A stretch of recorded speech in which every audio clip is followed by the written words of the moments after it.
दर्द से कराहता युवा भारत। दोस्तों, आज हम जिस विषय पर चर्चा कर रहे हैं वह हम भारत की युवा पीढ़ी का जो दर्द है उसके विषय में कुछ बात करना चाहेंगे। दोस्तों, वर्तमान में बेरोजगारी एक बहुत बड़ी समस्या बनी हुई है और कई बार युवा इससे परेशान होकर कुछ ऐसे कदम उठा लेते हैं जो उन्हें नहीं उठाना चाहिए। हाल फिलहाल कोटा में एक घटना सामने आई जिस पर हम प्रकाश डालना चाहेंगे, जिसमें 3 युवा द्वारा आत्महत्या कर ली गई।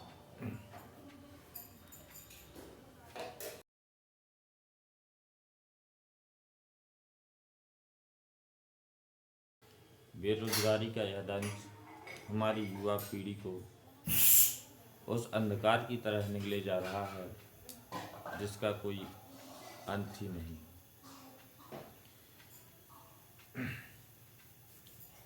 ऐसी दुखद घटनाओं के विभिन्न पहलू हो सकते हैं। कई बार ऐसा प्रकाश में आता है कि प्रशासन शासन द्वारा जिस तरीके से इस विषय में कार्य किया जा रहा है, जिस तरीके की नीतियां अपनाई जाती हैं, और नीतियों का गलत तरीके से क्रियान्वयन एक इसका बहुत बड़ा कारण बन जाता है। जब कोई किसी व्यक्ति, किसी बच्चे का अभिभावक उसे कंपटीशन की तैयारी के लिए कोटा जैसे महंगे कोचिंग सेंटरों में भेजता है, तो छात्रों के माताओं पिताओं की कहीं भूख दांव पर लगी होती है तो कहीं प्यास दांव पर लगी होती है, कहीं ज़मीनें दांव पर लगी होती हैं, कहीं खेत खलिहान दांव पर लगे होते हैं। वह अपना सर्वस्व अर्पण कर देता है ताकि उनके बच्चों का भविष्य निर्माण हो सके। किंतु कंपटीशन के इस दौर पे और प्रशासन की नीतियों की वजह से कई बार बच्चों को कठिन परिश्रम के बाद भी उसका फल नहीं मिलता, जिसके कारण कई बार वो अपना मानसिक संतुलन खो देते हैं, या कहें तो सिस्टम से इतना परेशान हो जाते हैं कि वो ऐसे कदम उठा लेते हैं जो उन्हें नहीं उठाना चाहिए। बस इसी उम्मीद से कि बस कुछ दिनों बाद हमारा बेटा इंजीनियर बनने वाला है या डॉक्टर बनने वाला है, ऐसे सपने सजे होते हैं उन बच्चों के माता पिता, किंतु उन्हें ये आभास नहीं होता कि उन्होंने जहाँ अपने बच्चों को भेजा है वहाँ से वो लौटकर वापस आ भी पाएंगे या नहीं। अधिकतर लोगों का यही मानना होता है कि एक बार कोटा जैसे संस्थानों में पढ़ाई करने के बाद बच्चा आसानी से नौकरी हासिल कर लेगा और समाज में उसकी प्रतिष्ठा बढ़ जाएगी, पैसे होंगे और खुशियाँ आएंगी। किंतु कई बार ऐसे सपने हमारे माननीय प्रधानमंत्री मोदी जी के अच्छे दिन वाले सपनों जैसे ही होते हैं। जिस तरीके से मोदी जी के अच्छे दिन नहीं आए, वैसे ही कई बार उन अभिभावकों के भी अच्छे दिन नहीं आते। माता पिता को ये एहसास ही नहीं होता कि उन्होंने अपने बेटे को जिस अंधेरी सुरंग में भेजा है उसका क्या अंत होगा। यह कोई कहानी नहीं है दोस्तों, यह एक सच्ची घटना है। कोटा में पढ़ने गए 3 छात्रों ने एक ही दिन एक साथ आत्महत्या कर ली और समाज और सरकार को एक सोच के लिए एक विषय दिया कि आखिर उनके द्वारा ऐसा कदम क्यों उठाया गया। इनकी मूल वजह का पता लगाना समाज और सरकार के लिए एक दायित्व हो गया। इस तरह की काफ़ी घटनाएं प्रकाश में आती रहती हैं आए दिन, किंतु क्या हम इनके बारे में कोई समस्या का समाधान कर पा रहे हैं? इस विषय पर बोलना या चर्चा करना या तर्क कुतर्क करना ये आम बात हो सकती है, लेकिन जिन लोगों ने अपने बच्चों को खोया है उस असहनीय पीड़ा को तो हम समझ ही नहीं सकते। एक पिता अपने बेटे को अंतिम बेला पे अपने कंधे पे लेके जाता है। सोचिए उस वक्त उसके पिता के दिल पर क्या बीतती होगी, कैसे वो अपने आप को संभालता होगा। अब सवाल सिर्फ यही रह जाता है कि ऐसी नौबत आई ही क्यों। मेरा मानना है कि कई बार अभिभावक अपने बच्चों से अपेक्षाएं ज़्यादा करने लगते हैं और उनको ये अपेक्षाएं कम करनी चाहिए और अपने बच्चे को आपसी बातचीत के द्वारा समझाना चाहिए। समय समय पर उससे बात करना चाहिए, ना कि उसके ऊपर प्रेशर डालना चाहिए। और शासन को भी इस विषय में चाहिए कि वो कोई ठोस कदम उठाए। प्रधानमंत्री जी जिस समय इलेक्शन में आए थे फर्स्ट टाइम, तो उनका ये कहना था कि हम हर साल 2 करोड़ बच्चों को रोजगार देंगे, किंतु ज़मीनी स्तर में ऐसा देखने को नहीं मिलता।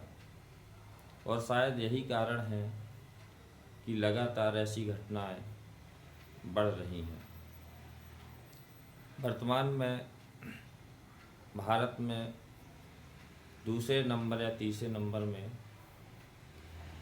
मध्य प्रदेश आता है, जहां सबसे ज़्यादा छात्रों द्वारा सुसाइड केस सामने आ रहे। किंतु मुझे लगता है कि शासन द्वारा उचित इसके लिए कोई कदम नहीं उठाए जा रहे हैं। कई बार एग्ज़ाम होते हैं, रिजल्ट आ जाता है, इंटरव्यू नहीं होता है। जैसा आपके सामने है 2019 पीएससी मध्य प्रदेश, अभी तक जिन बच्चों ने क्वालिफाई किया उनको पोस्टिंग अभी तक नहीं मिली। तो ऐसी शासन की नीतियों के कारण कई बार बच्चे डिमोरलाइज हो जाते हैं और उसके बाद वो कुछ ऐसे कदम उठा लेते हैं जो उन्हें नहीं उठाना चाहिए। और साथ ही मेरा ये भी मानना है कि एक देश का प्रधानमंत्री जो ये कहता हो कि समोसा की दुकान खोल लो, चाट की दुकान खोल लो, तो उस देश का दुर्भाग्य ही होगा। कोई व्यक्ति अपना सर्वस्व गिरवी रख के, अपने खेत खलिहान बेच के बच्चे को शिक्षा मात्र इसलिए देता है कि वो समोसे की दुकान खोलेगा या चौराहे में चौपाटी में चाट चाउमीन बेचेगा। जब आपके पास कोई नीतिगत व्यवस्थाएं ना हो तो आप ऐसी ही बातें करते हैं। यह दुर्भाग्य है उस युवा पीढ़ी का जिसका नेतृत्व एक ऐसा प्रधानमंत्री कर रहा हो जो युवा पीढ़ी को समोसे बेचने की सलाह दे।